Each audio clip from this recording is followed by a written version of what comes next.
Ok, entonces vamos a comenzar la presentación. Un segundo. ¿Ves bien mi presentación?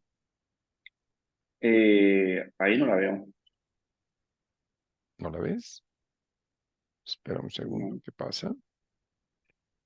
Volvamos de Ahora nuevo. sí. Sí, perfecto. Y la ves en Pues veo, pantalla completa. sí, ya. Sí, sí, sí. Pantalla Listo. completa. Ok. Entonces la sesión que vamos a trabajar es visualización y comunicación de datos en salud pública.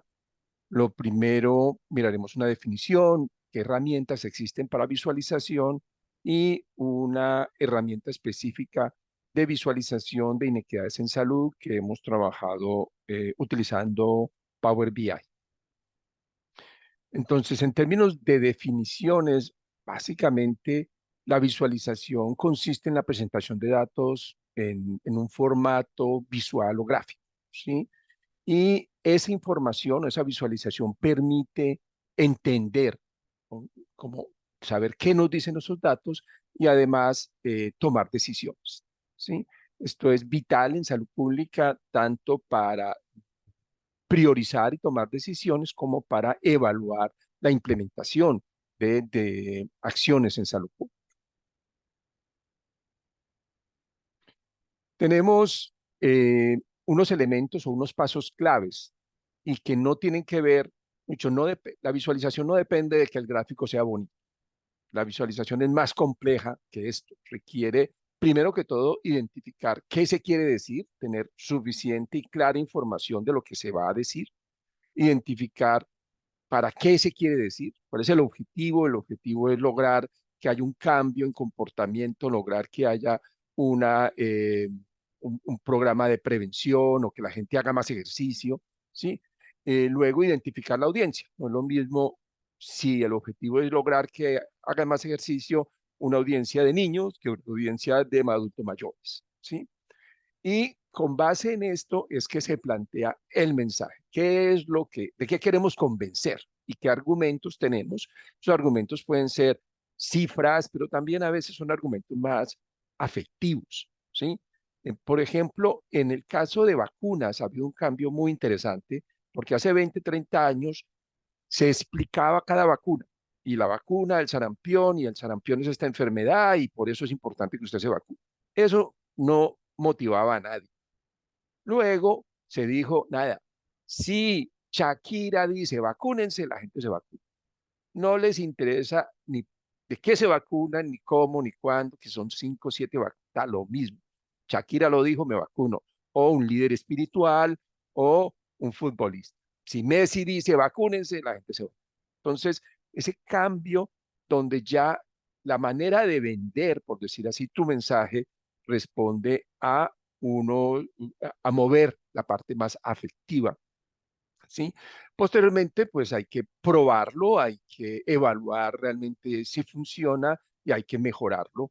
Y idealmente hay que evaluar la efectividad, ¿sí? Si el objetivo es que la gente coma más fruta y verdura, pues mirar si la gente come más fruta y verdura. Tenemos que saber cuánta come hoy y después de esta campaña, cuánta está comiendo, ¿sí? ¿Qué tipo de visualizaciones se usan mucho en salud pública? Hay uno, gráficos y diagramas, y esto es lo más frecuente. Lo más frecuente es que tengamos una imagen con unas barras, con una, una tendencia. También hay mapas de calor. Esos mapas de calor se usan mucho para resaltar dónde están los problemas, ¿sí? Entonces, en rojo, los municipios que tienen gran nivel de desnutrición, por ejemplo, ¿sí? Infografías también es una herramienta muy útil y cada vez se utiliza más porque la gente cada vez lee menos. Entonces, lo que hay que hacer es, en pocas palabras y muchas imágenes, dar la idea, ¿sí? Visualización de series temporales, esto igual es un ejercicio interesante para mirar qué ha pasado, ¿sí? Y hacer líneas de tiempo, ¿sí? Para ver el comportamiento, por ejemplo, en medidas de prevención de enfermedad de transmisión sexual o infección de transmisión sexual.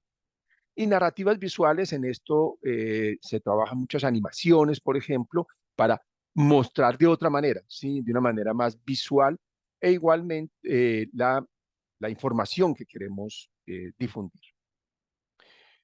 ¿Qué herramientas de visualización contamos en salud pública? Hay varios software que nos sirven mucho. Tableau, y existe una versión pública que es gratuita de Tableau, tiene una serie de herramientas para visualizar, para ver la información, para crear dashboards, ¿sí? Tableros de control. Microsoft tiene Power BI, hay una versión gratuita que es bastante buena y hay una versión paga pues que te da más opciones, que también permite visualizar y es la que vamos a usar en el ejercicio. Google Data Studio también tiene unas opciones interesantes de Google Analytics. Entonces da alguna información. Por ejemplo, si uno quiere saber el uso que tiene la página web de la escuela de gobierno, uno usa Google Analytics y le dice en un gráfico cuántas entradas, cuánta información se bajó, cuánto tiempo estuvo las personas mirando esa información, etc. R, que lo vimos hace una semana, tiene un paquete que se llama ggplot 2 de visualización, ¿sí? No hace los gráficos más lindos, pero realmente es un avance con respecto a el R, digamos, normalito. Python igualmente tiene varias bibliotecas, entre ellas Matplotlib y Seaborn, que permiten hacer no solo gráficos, pero dinámica de datos, ¿sí? Cómo se va comportando esos datos en el tiempo, por ejemplo, y eso es muy útil. Infogram es una herramienta para hacer infografías, hay varias. Infogram es gratuita también y es una muy buena herramienta. Tiene ya unos formatos y uno llena esos formatos con la información dependiendo del tipo de infografía que uno quiere hacer. Y D3JS es de JavaScript y también permite, sobre todo para programadores, visualizaciones interactivas. Este es un ejemplo de cuando ustedes entran a Tableau Public, lo que van a hacer es registrarse, ¿sí? Y muestra muchísima información, ¿sí? Información de relación, por ejemplo, entre factores de riesgo y enfermedades, relaciones, el comportamiento por país de una variable, de un indicador en salud. Y esto es un dashboard o tablero de control desarrollado con esta herramienta de Tableau Public. Y lo que pueden ver aquí es emergencias, o sea, cuántas emergencias, qué días de la semana, qué horas del día, ¿sí? Entonces, los viernes a las 9 de la mañana es donde más emergencias. ¿Qué tipo de emergencias? Son incendios, ¿sí? Entonces, aquí, ¿dónde se presentan estas emergencias? ¿Sí? El tiempo que toma en que llaman y se atiende la emergencia, etcétera. Entonces, aquí en una sola dashboard tienes muchísima información para tomar decisiones. Como les decía, ggplot, pues más o menos, o sea, nos hace grafiquitos así de barritas, pero nada que uno diga, wow, qué belleza, ¿no? Pero si es una buena herramienta, ustedes ya conocen R y la pueden utilizar, ¿sí? Infogram, como les decía, tiene muchos ya formatos establecidos. Entonces, ustedes agregan un título, agregan unos gráficos, ¿sí? Y tienen su infografía hecha. Lo ideal de una infografía es que sea una sola página con todo el contenido y no atiborrado, o sea, que quede 4 o 5 grandes ideas y 3 o 4 gráficos y punto. Luego tenemos Power BI. Power BI es una herramienta muy útil, ¿sí? Eh, para no solamente mostrar información, pero también para analizar información. Y hoy en día Power BI, en su versión paga, tiene unas herramientas de inteligencia artificial. Entonces, podemos preguntarle, no, o sea, traemos la información, por ejemplo, datos de Excel o datos de SQL, etcétera, lo ponemos en Power BI y no solamente le decimos háganos un mapita o háganos una línea de tendencia, pero le decimos, oye, ¿cuál es la información? ¿Dónde están las zonas más afectadas? ¿Qué población ha sido más afectada? ¿Sí? ¿Qué relación hay entre este factor de riesgo y este resultado en salud? Eso ya se le puede preguntar a Power BI y él te analiza. Entonces no se reduce hoy en día a mostrar bonito, ¿sí? O a hacer tableros de control, pero te permite hacer análisis. Como digo, esa versión ya sí hay que pagar algo de plata.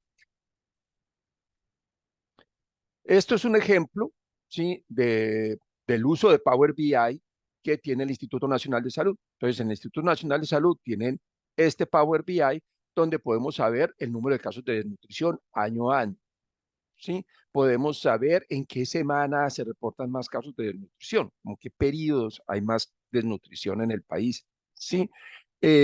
Podemos mirar también la variación por regiones, la variación de un año a otro, etcétera, etcétera. O sea, ya aquí uno puede hacer búsquedas por dirección territorial, por municipio, por país, por etnia, por área, etcétera. Entonces, eh, de Power BI, como les digo, no es solamente que muestre la información, sino que permite que el que la está usando busque la información que le interesa. Luego tenemos una herramienta que hemos trabajado eh, y ha sido liderada por Juan Garay, que es el coordinador de salud de la Unión Europea y que plantea o hace un atlas de las equidades en salud, ¿sí? Es una herramienta que tiene, de un lado, un análisis de una serie de indicadores por país o comparando países. También se puede analizar por indicador y comparando países con respecto a un indicador específico. Cada país tiene su country profile, tiene la información del país, ¿sí? Entonces es posible y hay una serie de videos donde se explican cada uno de los temas, ¿sí? Y todo este atlas termina en un solo índice que se llama el índice de salud holístico, ¿sí? Este índice de salud holístico incluye dos componentes que son importantes. Uno es sostenibilidad, ¿sí? Que tiene que ver con que realmente se pueda mantener, pero también está el componente de respeto al medio ambiente, ¿sí? Como un elemento clave eh, de, de cuando hacemos un análisis holístico de la equidad.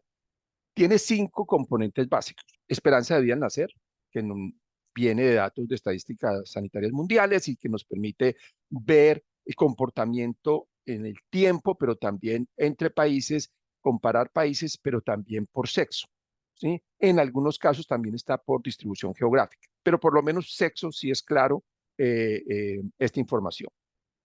Lo segundo es esperanza de vida al nacer sin discapacidad, o sea, los años de vida que se viven bien, ¿sí? Porque es distinto decir, sí, 80 años, pero los últimos 30 un desastre, no, o sea, años de vida saludables, ¿sí? Es un segundo indicador, ¿sí? Que tiene que ver con calidad de vida, condiciones de vida, ¿sí? En esto, por ejemplo, influye mucho la contaminación ambiental.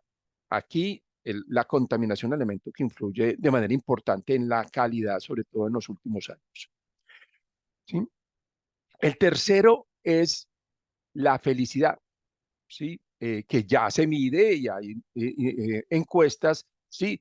O sea, la satisfacción con la vida en aspectos físicos, psicosociales e inclusive espirituales. O sea, qué tan satisfecha está la población y hay indicadores, entonces esto se incluye porque igual, no necesariamente los países con esperanzas de vida más altas son los países que son más felices, ¿sí?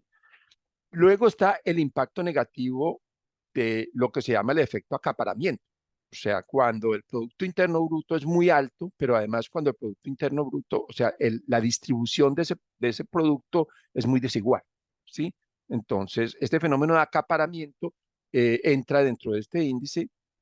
Y el quinto tiene que ver con medio ambiente, ¿sí? Las emisiones de CO2 y otros indicadores de medio ambiente, ¿sí? El incremento en las temperaturas, porque esto de nuevo tiene que ver con una atlas de equidad en salud.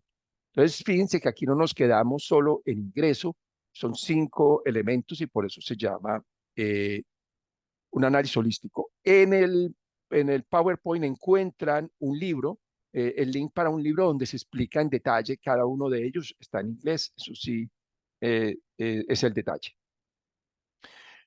Entonces, básicamente, pues, sin entrar mucho en detalles, pues, básicamente se miran los aspectos se establece para cada indicador, ¿sí? En este caso, los años de vida perdido, se establece un límite, digamos, aceptable, y de ahí, dependiendo del indicador, si es un indicador, por ejemplo, de emisiones de CO2, pues por encima de ese límite se considera que es un problema, y por debajo de esas emisiones considera que está bien. En caso de esperanza de vida es a la inversa, entre más alto se considera mejor, y hay un mínimo, ¿sí? Un mínimo de esperanza de vida a partir de promedios mundiales. Y teniendo en cuenta esto, se crea el índice holístico, ¿sí? Estos 5 elementos, se crea el índice holístico, y lo que es interesante es que los países más ricos que uno esperaría son los que mejor les va, porque realmente la plata lo hace todo, pues no es tan cierto, ¿sí? O sea, los índices holísticos más altos están en algunos países de Asia, en algunos países de Europa y en bastantes países de América Latina. Estados Unidos, Australia no tienen índices holísticos muy altos. ¿Por qué? De un lado, porque tienen grandes inequidades, Estados Unidos, ¿sí? Segundo, porque contaminan todo lo que pueden. Realmente sus emisiones de CO2 son muy altas, y al final, la calidad de vida, sobre todo al final de la vida, no es muy buena, en parte por eh, estilos de vida. Entonces, los estilos de vida en Estados Unidos no son los ideales. Entonces, ese tipo de, por ejemplo, actividad física, entonces, obesidad. Entonces, ese tipo de cosas hacen que el índice holístico le pegue duro a Estados Unidos y los deje en color clarito, ¿sí? En cambio, España, por ejemplo, le va bastante bien, ¿sí? Eh, y en el caso de Latinoamérica, Costa Rica le va bastante bien, en realidad. Entonces, si miramos algunos países de América Latina con ese índice holístico de equidad en salud, encontramos que a Costa Rica le va muy bien. Le va muy bien de un lado porque las inequidades son menores si comparados con otros países, porque es un país que no contamina mucho, ¿sí? Donde hay más actividad física, la calidad de vida al final es un poco mayor. Es uno de los países que tiene municipios azules, que se llaman, o sea, donde hay población adulta mayor en una proporción importante, ¿sí? Este tipo de cosas hacen que Costa Rica aparezca aquí en el top. Panamá, Venezuela, estos datos son un poco anteriores al 2020, o sea, hoy no estoy tan seguro que lleguemos a la misma evaluación, al mismo ranking, ¿sí? Y Colombia está dentro de los más bajitos, todavía, digamos, en esta lista, que alcanza a llegar en la lista de 10, pero no es de los que les vaya mejor. O sea, Costa Rica, Panamá, México, Brasil nos gana en estos indicadores, o en este índice como tal. ¿Qué vamos a hacer como ejercicio? Vamos a entrar al Atlas de Equidad en Salud, ¿sí? Ahorita les muestro cómo se entra y vamos a comparar dos países. Entonces, si entramos al Atlas, ¿sí? Aquí ustedes tienen para entrar, aquí hay una explicación del Atlas, ¿sí? Y aquí colocan consulten el Atlas. Como les decía, el Atlas está hecho en Power BI y tiene digamos, 4 grandes partes. Una parte donde se explica, donde se muestran los indicadores, una donde se puede hacer un análisis por indicador, otra un análisis por país, y lo último es una serie de videos. Si entramos a la primera parte, ¿sí? Aquí, por ejemplo, estamos comparando el mundo con Estados Unidos, ¿sí? Esto, digamos, el mundo es la región 1 y Estados Unidos es la región 2. ¿Sí? En términos de contaminación, ¿sí? No, perdón, de CO2 emissions, ¿sí? De contaminación, tenemos el mundo que estaría por aquí, mientras que Estados Unidos está por aquí. ¿sí? Como decíamos, Estados Unidos en términos de contaminación, y es algo que, aunque ha disminuido un poco estos por quinquenios, aunque ha disminuido un poco en los últimos quinquenios, de todas maneras es muy, muy alto. Aquí está el Producto Interno Bruto y la distribución o concentración de la riqueza, ¿sí? Y bueno, Estados Unidos tiene un Producto Interno Bruto muy alto con una concentración de la riqueza también muy alta. Luego están los criterios de salud, como decíamos, esperanza de vida, pero uno interesante es esperanza de vida saludable. Eso es distinto, ¿sí? Eh, Aquí tenemos Estados Unidos, que no le va tan mal, ¿sí? Comparado con el resto del mundo, porque en esperanza de vida pega mucho si tienes mortalidad infantil alta, como ocurre en muchos países del mundo. Estados Unidos no tiene una mortalidad infantil alta, pero de todas maneras tampoco, ¿sí? Comparado con 78, ¿sí? 65 de Estados Unidos serían los años bien vividos, por decir así, ¿sí? Luego tenemos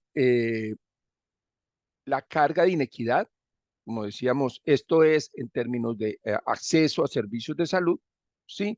Y no voy a entrar en detalle con todos los indicadores porque son muchos, pero entonces llegamos a el índice, ¿sí? De sostenible y equitable, ¿sí? O el bienestar sostenible y equitable, ¿sí?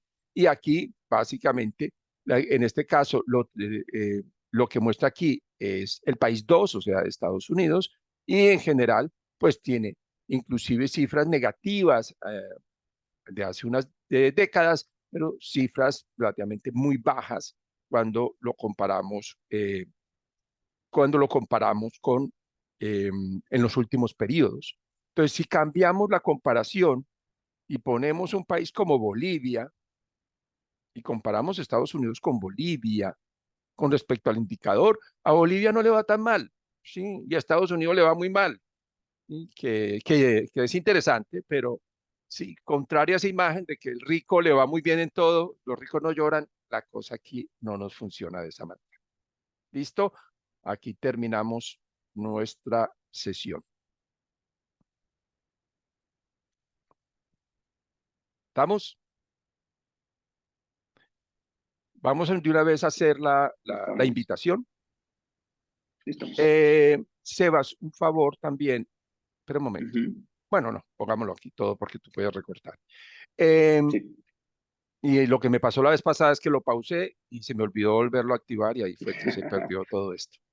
La, Estaba pensando en poner uno de las animaciones que se usó para Open to Health, que Ok, lo puedes colocar cuando se habla de estas animaciones. Si puedes colocar eso, sería un agregado interesante. ¿Ok? listo, me parece. Listo. Bueno, eh, bienvenidos al curso de análisis de datos en salud pública. Durante este curso vamos a entender para qué se recolecta información en salud pública, cuáles son esas fuentes, cómo analizar esa información, cómo estar seguros o más o menos seguros de la calidad de esa información, pero luego vamos a mirar una serie de herramientas, tanto para recolectar, o sea, por ejemplo, herramientas del tipo Cobo, que permite hacer encuestas, ¿sí? Para analizar, ahí vamos a utilizar herramientas como R, que sirve, o EpiInfo. Vamos a mirar en temas específicos como vigilancia epidemiológica, en epidemias, cómo se recolecta y se analiza la información. Entenderemos el uso de inteligencia artificial y diferentes herramientas de inteligencia artificial. Miraremos el tema de la visualización, cómo mostrar y convencer a un público de algo que queremos vender, por decir así. Y por último, cómo se prioriza en salud pública, qué herramientas hay para definir prioridades. El curso tiene 9 módulos, cada uno cuenta con un video de unos 30 minutos, unas actividades que ustedes pueden realizar, y hay una serie de herramientas que ustedes pueden explorar que están en el curso. Todo esto está disponible, además de unas referencias bibliográficas para complementar esta información. Bienvenidos de nuevo. Listo.